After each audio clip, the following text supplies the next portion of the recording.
Bonjour et bienvenue sur Rubber Red Steel, la chaîne pour tout savoir sur les montres. Aujourd'hui, on va vous parler des sorties qui ont été annoncées au Watches and Wonders 2022.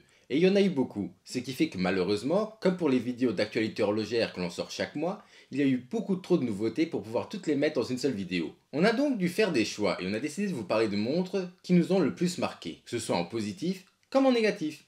Ceci étant dit, nous allons pouvoir rentrer au cœur de l'horlogerie.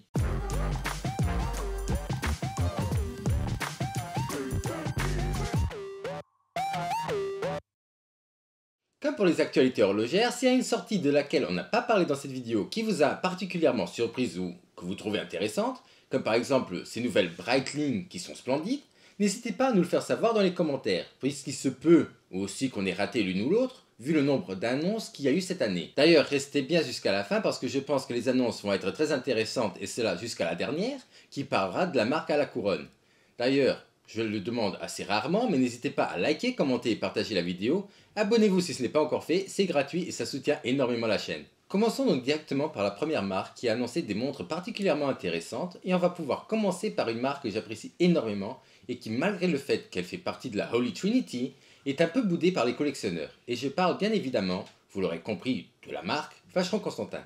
Ils ont sorti tout d'abord des nouvelles versions de leurs cabinotiers qui sont des montres magnifiquement décorées avec des cadrans plus beaux les uns que les autres, comme par exemple ces deux modèles à tourbillon, là avec un cadran où l'on peut voir un bateau en pleine mer, ou encore un deuxième avec un hippocampe, qui est personnellement mon préféré.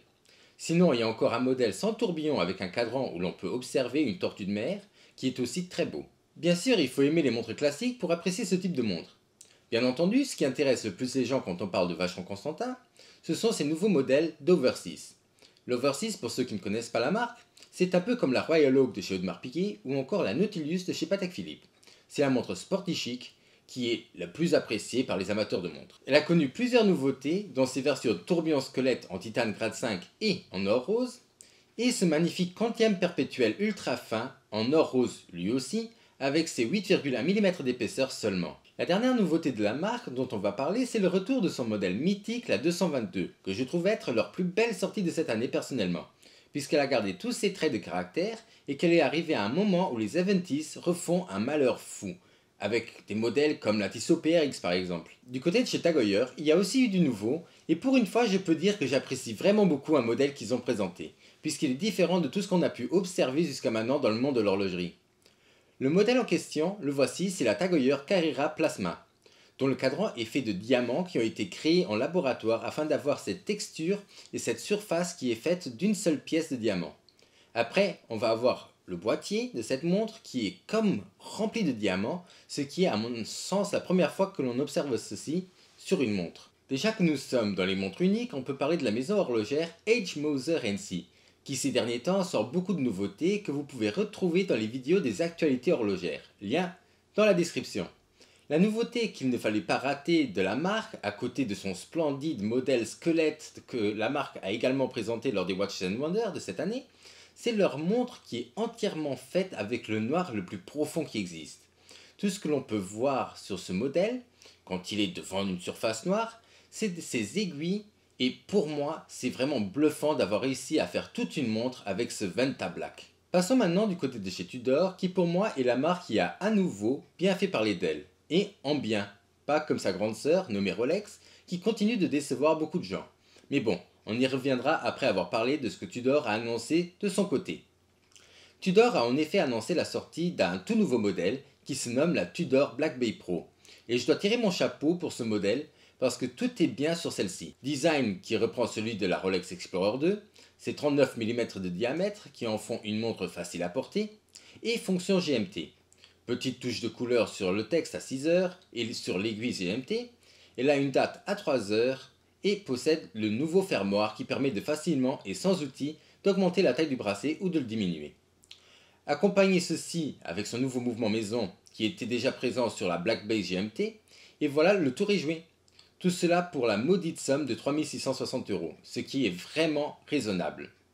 Bien sûr, vous pouvez même l'avoir pour moins cher si vous la prenez sur un bracelet cuir ou encore avec le bracelet en tissu, que j'apprécie tout particulièrement. Un autre modèle de la marque qui a également gagné en intérêt, c'est la Black Bay en or et acier, qui viennent maintenant également avec un bracelet avec le système T-Fit qui permet de changer la taille de celui-ci sans outil. Et le plus grand changement, qui me fait le plus plaisir, c'est le fait que maintenant ces modèles sont équipés d'un mouvement maison qui confère à ces montres une réserve de marche de 70 heures. Passons maintenant à la marque à la couronne, dont seule une sortie a vraiment fait parler d'elle, mais qui pour moi n'était pas vraiment la plus belle annonce de ces Watches and Wonders. Bien évidemment, le modèle en question, c'est la nouvelle Rolex Oyster Perpetual GMT Master 2, qui vient cette année avec une nouvelle couleur de lunettes qui va être verte et noire. Jusqu'ici, rien de dramatique, même au contraire, les couleurs sont magnifiques, et je pense que tout le monde aurait été super content avec cette variante, s'il n'avait pas décidé de placer la couronne et la date à 9 heures. Ceci en fait ce qu'on appelle une montre de gaucher, ce qui n'a rien de mal, au contraire, c'est génial de faire des montres dédiées aux gauchers qui actuellement n'ont pas énormément de modèles pour eux. Eh ben non. Rolex a clairement dit qu'il n'avait pas fait cette montre pour les gauchers mais bien pour tout le monde, ce qui a fait baisser mon estime pour la marque.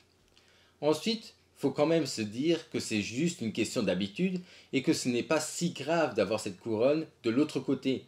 Et que même si esthétiquement ça fait bizarre, ça a aussi un point positif, c'est que c'est fini les fois où la couronne vous rentrera dans la peau au dos de la main.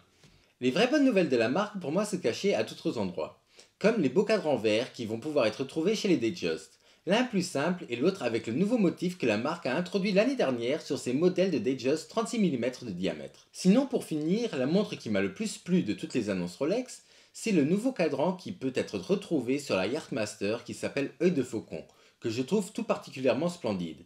Et n'hésitez pas à me dire en commentaire si vous savez de quelle matière celui-ci est fait, parce que je n'ai pas su trouver l'information et que ça m'intéresse beaucoup de le savoir.